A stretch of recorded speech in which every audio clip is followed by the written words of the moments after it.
¿Qué tal? Sean todos bienvenidos a un nuevo video.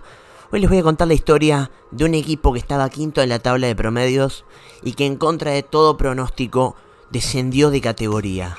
Un equipo que hasta ese momento para el afuera, para todos, creíamos que era un equipo que funcionaba, que económicamente estaba bien, que tenía una vida institucional sana, que tenía un buen equipo, pero que de un día para el otro todo se desplomó y se fue al descenso. Hoy les voy a contar la historia del descenso de Banfield en la temporada 2011-2012. Toda la temporada, todos los partidos. Antes de arrancar les pido como siempre que se suscriban al canal, que me ayuden un montón haciéndolo. Y también que me sigan en mis redes sociales que están en la descripción. Así que sin más nada que agregar, arrancamos con el video. Banfield terminó aquella temporada en la que River se fue al descenso cómodo en la tabla de promedios, en el cuarto puesto.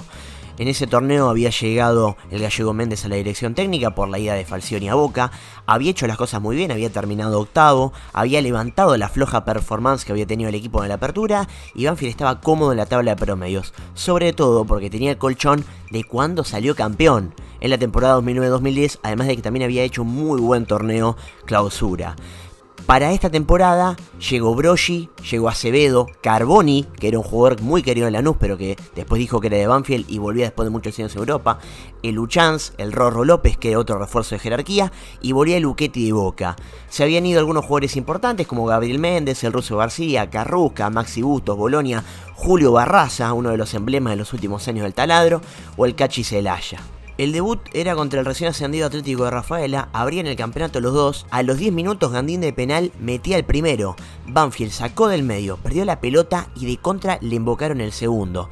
La Crema ganó por 2-0 en su regreso a primera y Banfield arrancaba con el pie izquierdo. Por la fecha 2 visita el último campeón, en Liniers y ante Banfield. Silva de penal metía la ley del ex en el primer tiempo, el Tano Ortiz metía el segundo de cabeza y con un gol fantasma el Burrito Martínez sentenciaba el 3-0 a favor del equipo de Ricardo Gareca. En la fecha 3 recibía a Racing, el equipo del Cholo Simeone, que con una jugada de pelota parada, cuando no, iba a llevarse la victoria. Centro de Toranzo, cabezazo de Auche y otro de Cais para el 1-0 y el triunfo académico. Por la fecha 4 visita Mendoza y con un solitario gol del Tito Ramírez, Banfield caía nuevamente y su técnico presentaba la renuncia. Por la fecha 5, nuevamente de visitante, jugaban victoria. Con Raúl Wenzel de manera interina iba a caer por 1-0 con un gol de Echeverría de cabeza en el primer tiempo. Banfield necesitaba un volantazo y el presidente Portel, que necesitaba ganar las elecciones, apostaba fuerte. El nuevo DT era Ricardo Lavolpe, reconocido hincha del club que había debutado y que había tajado con la camiseta de Banfield. Desde el primer día, el bigotón quiso imponer su sello, no sin algunas risas y problemas de por medio. Fuerte, en la segunda, pegale chic, dice Ricardo, muy pero muy bueno. Ahí van de nuevo a buscarla al primer palo, pero las cosas no salían. Si la levantás una no pasa nada, ¿eh? Lo mandé ahí para peinarla. Mañana te voy a poner en los pitufos. Mañana te voy a poner a los pitufos, le decía a Eluchans.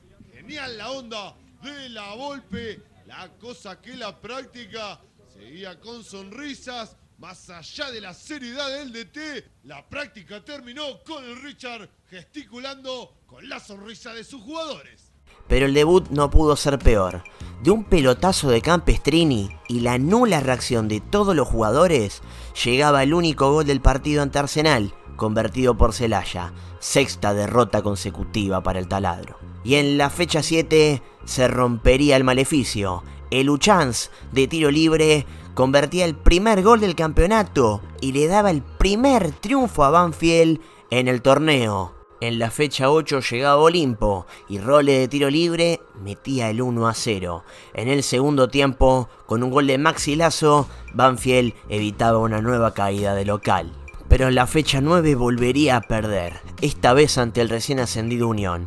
Jerónimo Barrales, jugador que estaba justamente a préstamo desde Banfield, convertía el único gol del encuentro faltando 10 minutos y el Tatengue se quedaba con la victoria. Por la fecha 10 llegaba el irregular Newell's de pésimo año. Esta vez Banfield pudo aprovechar y con 2 goles de Facundo el Chucky Ferreira se impuso a la Lepra y por primera vez sumaba de a 3 en condición de local. Una semana más tarde visitaba al Bajo Flores y ante San Lorenzo sería derrota por 1-0. Un fierrazo de Salgueiro le alcanzó al equipo del Turco Asad para imponerse por la mínima pese a la bronca de la Volpe. Tras la injusta derrota ante San Lorenzo, el equipo de la Volpe se desató contra el rojo de Ramón Díaz, aprovechando la ventaja numérica, y en el segundo tiempo lo goleó por 3-0. Con 2 goles de Facundo Ferreira y uno de Walter Acevedo, que se anotó con una nueva e inexorable ley del ex. Parecía que se venía la levantada, pero en San Juan volvería a perder. El recién ascendido San Martín sorprendió con goles de Caprari y de Penco.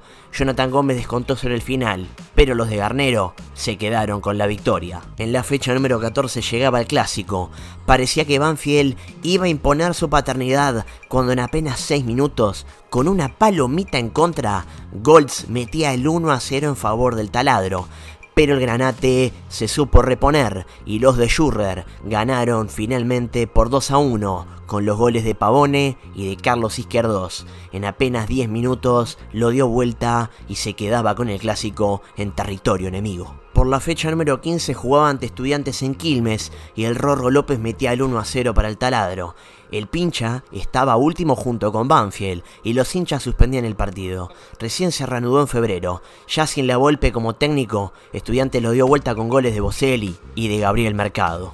Por la fecha 16 llegaba Argentinos Juniors, que con un gol de Bordagaray de cabeza en el primer tiempo se ponía en ventaja.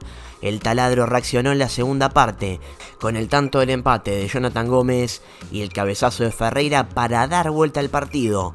Parecía que la victoria se quedaba en el sur, pero el bicho de la Paternal, con un gol de Salcedo en la última, se llevaba un punto. Por la fecha 17, Banfield llegaba a la Bombonera. Boca, con una victoria, daba la vuelta olímpica y cumplió ante el peor equipo del campeonato. Banfield no pegaba una y encima de los goles se los hacía un hombre de la casa como Svitanich, que convirtió un doblete en el primer tiempo. La goleada llegó en la segunda parte con el recordado zapatazo del Burrito Rivero. 3-0, Boca campeón y Banfield en la lona. En la fecha 18, Banfield cerraba el año de local ante el ascendido Belgrano. Con una exhibición del picante Pereira, los cordobeses se llevarían la victoria. Primero fue un golazo del 7 y después un gol de goleador para darle el triunfo al equipo del Russo Zielinski. Y en la última fecha cerró el torneo con otra goleada, esta vez por 4-1 en el Cementerio de los Elefantes. Higuaín inauguró el marcador, después llegaba el doblete de Che Bantón y el gol de Gabriel Graciani. Descontaría Ferreira, 4-1 en contra en Santa Fe, demoledor. Por primera vez en torneos cortos Banfield terminó último, apenas 11 puntos, ganó 3, empató 2 y perdió 14. Portel ganó las elecciones, en el medio hubo sospechas de fraude y la justicia intervino en las elecciones. Así todo ganó, lo echó a la Volpe por los malos resultados y porque varios jugadores después se quejaron. Los jugadores lo trataron de poco motivador y hasta de maltrato. Si bien la campaña había sido un desastre, Banfield todavía tenía aire. Estaba 10º en la tabla de promedios y le sacaba 13 puntos a San Lorenzo, que estaba en la promoción. Llegaba el Polillita da Silva, de muy buen desempeño en Godoy Cruz. Los dos refuerzos que venían eran Alayes de River y Brum de Argentinos Juniors. Víctor López y Carboni pegaron el portazo y se fueron. El inicio de clausura no pudo ser peor. En Rafaela, Fisora a los 15 con un golazo ponía en ventaja a la Crema, y en el segundo tiempo, quien había sido verdugo en el torneo anterior, el Chipi Gandín, nuevamente le convirtió un doblete al Taladro, otra vez de penal y otro gol para el 3-0 final en la primera fecha. Por la segunda fecha recibe a Vélez, el Fortín lo pasó por arriba al equipo del sur. A la media hora Insúa metía el primero, llegaba el segundo de la mano de Seba Domínguez, Óbolo ya sentenciaba la goleada y la frutilla del postre la puso Iván Bella faltando poco para el final. 4-0 de local y el equipo que no levantaba. Por la fecha 3 llegaba a la cancha de Racing. En el cilindro, Teo Gutiérrez de penal metía el 1-0 para el equipo del Coco Basile. De penal, Luchetti no pudo empatarlo, pero el rebote lo iba a encontrar un joven Andrés Chávez que convertía su primer gol en primera. Y sobre la hora y de manera inesperada, el Rorro López de cabeza daba vuelta al resultado y Banfield conseguía su primer triunfo en el campeonato. Increíblemente, pese a conseguir su primer y único triunfo como técnico del taladro, el Polillita da Silva se borraba. Le llegaba la que según él era la oferta de su vida. Le ofrecían ser DT de Peñarol y rápidamente armó la valija y se fue de vuelta para tierras orientales. Banfield otra vez tenía que salir a buscar un técnico. Con Raúl Wenzel de manera interina, Banfield recibe a Godoy Cruz. El conjunto mendocino se ponía en ventaja con un gol de Álvaro Navarro Vica, pero en la segunda parte el Rorro López puso las tablas y era empate en el Lencho Sola. En la fecha 5 jugó nuevamente de local, ante Tigre, un rival directo. Sobre el final del encuentro el matador de la mano de Robarrena se quedaría con la victoria, con los goles de Maggiolo y del Chino Luna. Tras la derrota ante Tigre, se presentaba el nuevo entrenador, Eduardo Acevedo, un verdadero desconocido para el fútbol argentino que tenía más de 15 años de experiencia como técnico dirigiendo en Uruguay y en equipos medio pelo de México. Como DT en el fútbol charrúa, solamente había conseguido un título con Nacional y una liguilla pre-Libertadores con Cerro, además de haber sido mundialista con Uruguay en el Mundial del 86. El debut fue en Sarandí contra el equipo que a la postre sería el campeón del torneo. Frente al Arsenal de Alfaro y con un gol de Ortiz a los 8 minutos, el taladro caía por la mínima en su visita al viaducto. Tras empatar sin goles ante All Boys, visitaba Bahía Blanca, un partido crucial ante un rival directo que a los 4 minutos ya lo perdía con un gol de Franzoia, pero llegó la respuesta. Adrián Reta empataba el partido para el taladro y en el segundo tiempo llegaba la lluvia de goles. Chávez anotaba un doblete y empezaba a liquidar el partido. Después llegaría el golazo de Roberto Brum que estampaba la ley del ex. Martín Pérez Guedes también se anotó con un verdadero golazo para darle más emociones al partido. Pero finalmente, y faltando poco para el final, Jonathan Gómez puso el 5-2 final con el que Banfield goleaba en Bahía Blanca. Por la fecha 9 recibía al Unión de Kudelka. El Rorro López de penal establecía el 1-0 para el taladro. Ya en la segunda parte Barizone metía el empate para el Tatengue. Después el Chucky Ferreira parecía que le daba el triunfo a Banfield con el gol de penal, pero un minuto y medio después del 2-1, Diego Jara, también de penal, estableció el empate final entre el taladro y el Tatengue. Por la fecha 10 llegaba Rosario. Había que jugar contra Newell's, que no era el mismo del año anterior. Ya con el Tata Martino había cambiado y Bergini metía el 1-0 al 68.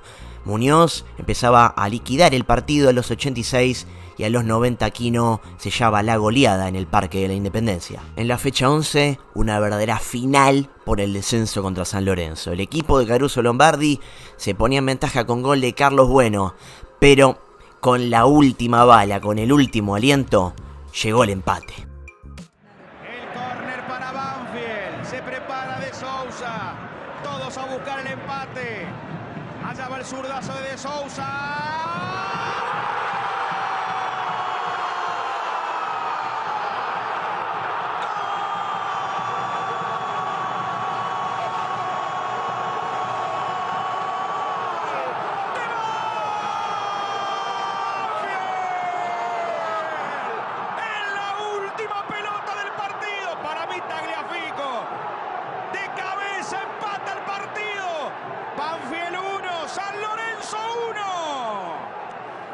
Decíamos, sube Luchetti, sube la ilusión, sube la gente de Banfield intentando la igualdad en este córner. Y lo tuvo y lo logró. Llegó el córner y Nicolás Tagliafico para empardar el juego cuando ya estamos en tiempo recuperado. Tras el puntazo contra San Lorenzo visitaba el Libertadores de América. Independiente de la mano de Cristian Díaz fue superior y con un golazo del Malevo Ferreira abrió el marcador en la segunda parte. Después, con un gol de Farías, liquidó el encuentro y se quedó con la victoria. Por la fecha 13 llegaba San Martín de San Juan. El Santo sanjuanino a los 5 minutos lo ganaba con un gol de Diego García.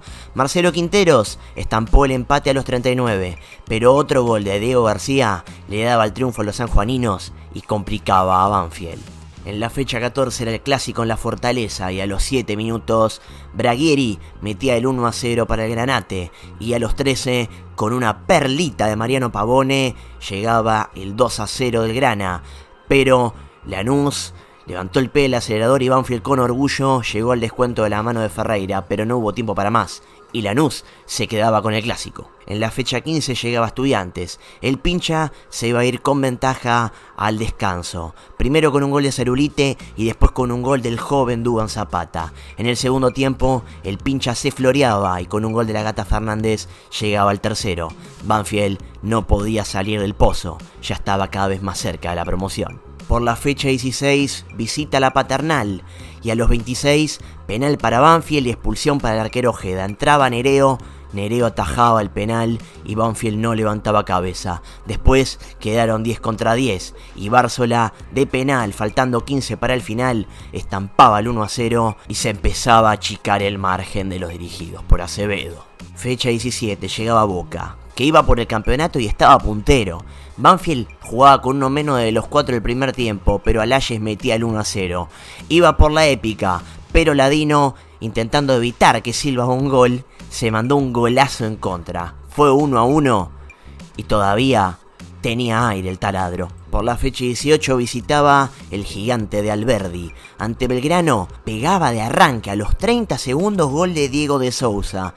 Pero antes de irse al descanso, Federico Almerares empataba el juego y en una ráfaga un joven Lucas Melano metía un doblete, daba vuelta al partido y Banfield, que ya estaba en promoción.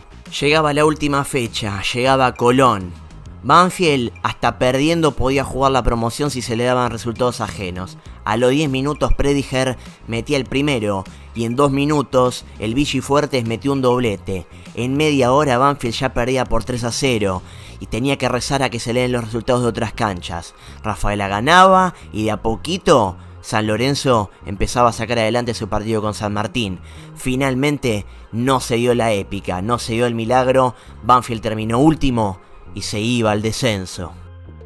Banfield condenado a jugar la próxima temporada en el Nacional B. Se va al descenso con una cifra récord en lo negativo. 2 años y medio después de haber salido campeón en diciembre de 2009, Banfield, con la campaña de ese torneo dentro del promedio, termina descendiendo. El consuelo de Brum, lesionado con sus compañeros, y el pedido de perdón de Ladino, ahí lo ven, de cara a la platea. Como en el torneo de apertura fueron 11 puntos, pero esta vez con apenas 2 triunfos, 5 empates y 12 derrotas. Fue el resultado de una profunda debacle, una crisis terrible a nivel político y económico para el club.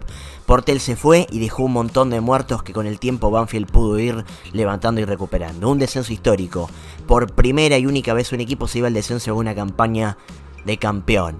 Así que espero que les haya gustado este video, que me costó mucho hacerlo, que es muy largo, y espero que les guste. Y compartiéndolo con una suscripción, con un me gusta, a mí me ayudan un montonazo si no pueden donar plata. Me pueden también seguir en mis redes sociales, tienen todos los links en la descripción. Yo soy el Gallego Veloz y nos vemos en el próximo video.